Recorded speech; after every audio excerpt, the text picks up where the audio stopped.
everyone, I'm going to show you something else here that goes along with the box that I've been working on for our shows coming up in Salem.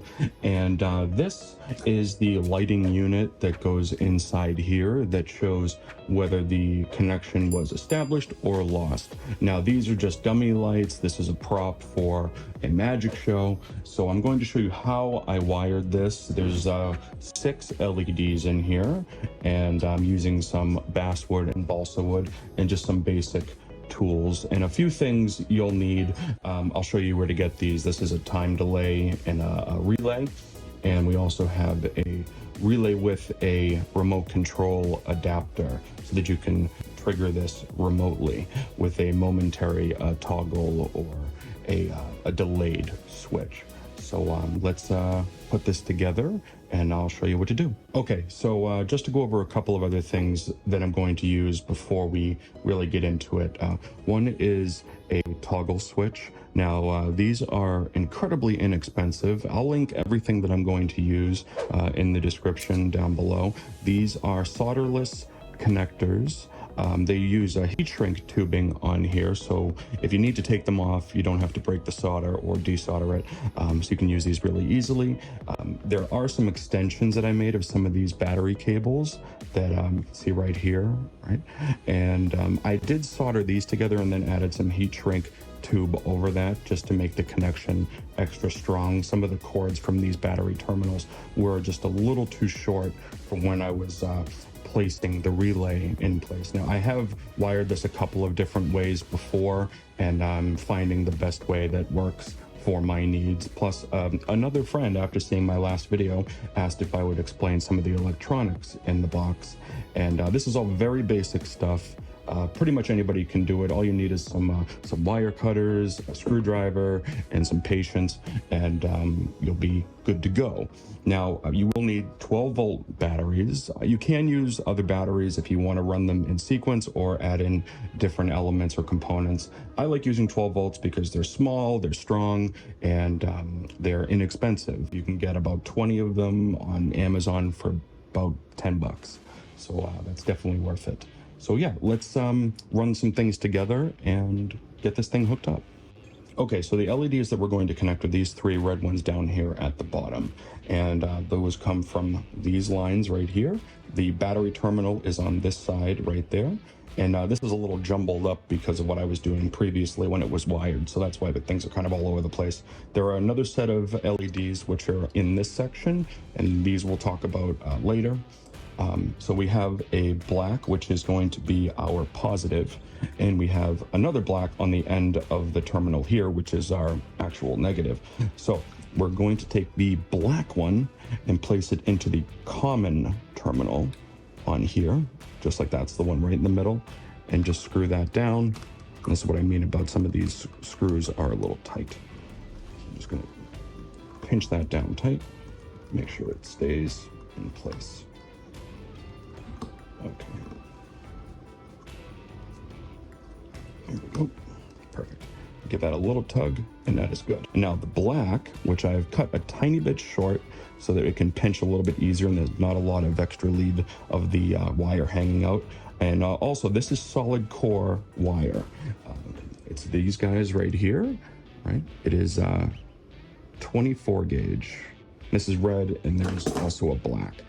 I've had these for a while. They last forever. The great thing is you don't have to do any twisting and interlacing the different pieces on the various wires like you get out of these battery terminals here, which are the multiple threads inside the wire itself. So back to the line. Okay, so we're going to take that wire and place it in the normally open terminal. That way, when we hit the button, it won't turn on. So if I pressed it in here now, you can see it turns on. That's in the normally closed section. So when we hit the button, this will turn off after the delay. If we put it in the normally open section, it will start off and turn on when we hit the button. And that's what I'm going for with this. So I'm going to screw that down as well, just like that. Here, good, that's good. Just make sure it's in, fantastic. All right, now let's give it a test. So I'm going to flip this switch, and you'll see the board light up, and that'll give us the power on this side. And then when it triggers the relay here, it will provide power to the lights after, should be 6 seconds. So let's give it a shot. And there's our power light right here. You can see that power light, and there's the lights right there. And when we turn it off, there's no delay, it just goes right off. All right, so let me show you again a little bit more close up. All right, and excuse this awful wire management. This will look a lot better once it's done. All right, so we're gonna hit that trigger. You see the power go on. 6, and there we go. And that's that green light letting you know that it has activated correctly. All right, and then you can turn that right off. So let's talk about adding in a remote control so you don't have to flip this switch directly at the unit itself. Also, the box itself is using a combination of balsa wood, CA glue, and some laser cut pieces. I'm just using an X-Tool 20-watt laser. It's very straightforward and easy to use. If you'd like me to go into more of how I use the laser, that's how I cut out these letters nice and perfect. Even a lot of these components on the board in the box here are cut through the laser, and it's really fun and easy to use. You can make a ton of different stuff with it, and now that's what this is made from as well. These little lines here, which would have been incredibly difficult to cut by hand or using woodworking tools.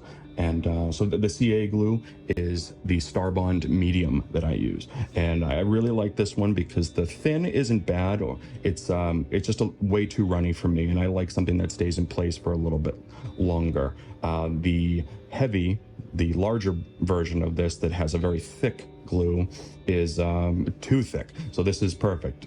It lands right in the middle and you're good. And when you use the activator, this bonds it instantly, so you are good to go. The only thing I recommend is wearing gloves. I use black nitrile gloves that I used in my last video, and they just keep the glue off your fingers a little bit, and it's just a lot easier to clean up. It does ruin the pair of gloves, but that's fine. They're disposable, so that's okay. And yeah, let's talk about the remote control now. Okay, so let's talk about wiring up the remote control receiver. And I'll show you what it looks like. I have another one here, just like that one. And it has 5 terminals, all screw down terminals, just like on the time delay board. And the relay is here. You have an antenna and a learning button for the remote control itself.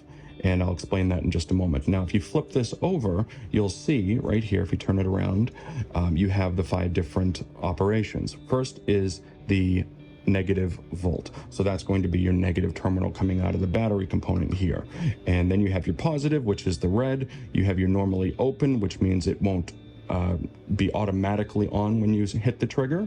It'll come on after the delay. The common, which we will use again, and your normally closed, which we're going to ignore. So I've gone ahead and wired this one up already just because it took a minute and I didn't want to be screwing the terminals down in front of you for 5 minutes. So the black lead coming out of the battery, and this does use an extra 12-volt battery on this side. This does not have to be the case if you just want to use the toggle switch. You don't need to use an additional battery, but because I need to do this remotely from a distance, it is the choice that I've gone with here. So yes, so that's going into the negative at the bottom. The red from the battery is going into the positive at the bottom. And these 2 wires, the normally open. Now, this normally open comes from the positive terminal on the delay board right here. And I know it might be hard to see, but it's that one right there, if you can see that right there. And then the negative goes around, and that goes back to the battery itself. Now, the positive coming out of the battery is going to go into the common terminal on this board. So that way you have power going into the board, which triggers the time delay, and then the the power going from the battery here is powering this board itself. So let's give it a shot. Now, I've set this up to do a latched mode, which basically means when I press it, it's going to stay on until I press it again. You can do a momentary mode, which means when you press it, as soon as you release it, it's going to turn off. For this application, I don't need that. I need something that is going to stay on, trigger the time delay board, and then light up the lights. So let me show you how that works. And I've only done this with the A key, and there are 4 different ones. You can do 4 different channels. So if I want to light up these lights for the next round of wiring, I can assign the B button to that as well. And I do trigger these from the inside of my pocket, and the way that I know which button I'm pressing is actually really straightforward. I basically super glue a little jewel or a little piece of screw or something that's small that I could glue right to that button. That way I can feel it through my pocket when I'm touching it. This is sort of a magic secret here, because I am a magician and this is a prop for a magic show. It doesn't do a trick, it sort of adds to an effect that's being done on stage. So yes, once we trigger this A button, you'll see the boards light up right here and here, and then 6 seconds later we have the lights. As soon as we press that A button, it turns everything off because it kills power to the board, which kills power to the time delay board and kills power to the lights.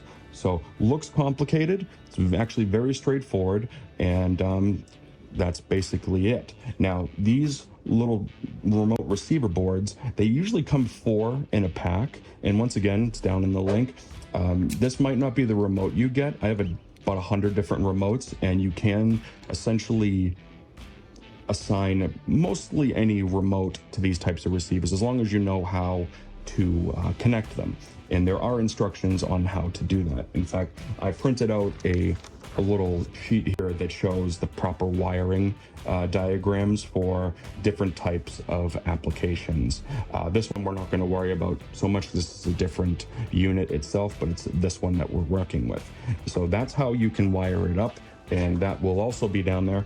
And assigning the buttons, there are instructions, but I'll give you a very brief overview. You basically hold down the white learning button on the pad down here, and on the board, excuse me, and you're going to hold down the A button. Now, this is already assigned to this key, and I don't want to reset it, but if you were to reset it, you press that button 8 times and it clears the memory of the board, and then you can start fresh. So yeah, that's basically it. And the instructions for assigning momentary, toggle, latched, and even a delay mode, which I was having a little trouble with, which is why I use this one, will be in the instructions as well. And yeah, then you can place this little cover over the board, and it goes on this little guy right here, and everything sort of locks down.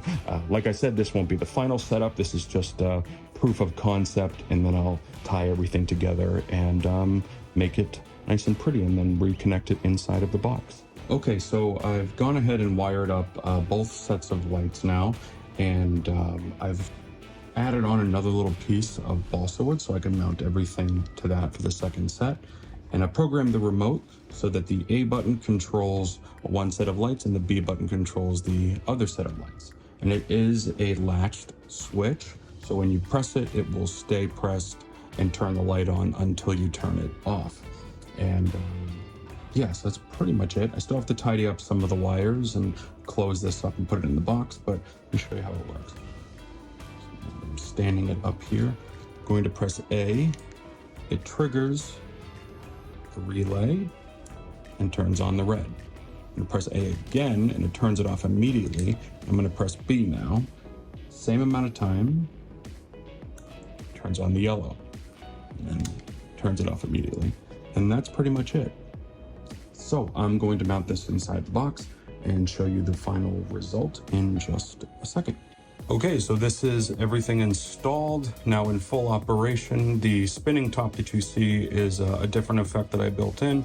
Just uses a little motor and a simple toggle switch behind it back there. And the lights below are connected to another battery, and looks like that yellow one is might be loose. But anyways, the connection established and lost. Let's give it a shot. So I'm going to press A, you hear the click. After a few seconds, we have connection established. Turn that off and turn on B. And here we go. And there it is. Awesome. So if you guys have any questions about this, just let me know, send me a message, leave a comment, something like that, and I'll get back to you as soon as I can. Hope you enjoyed this, and see you next time. Thanks.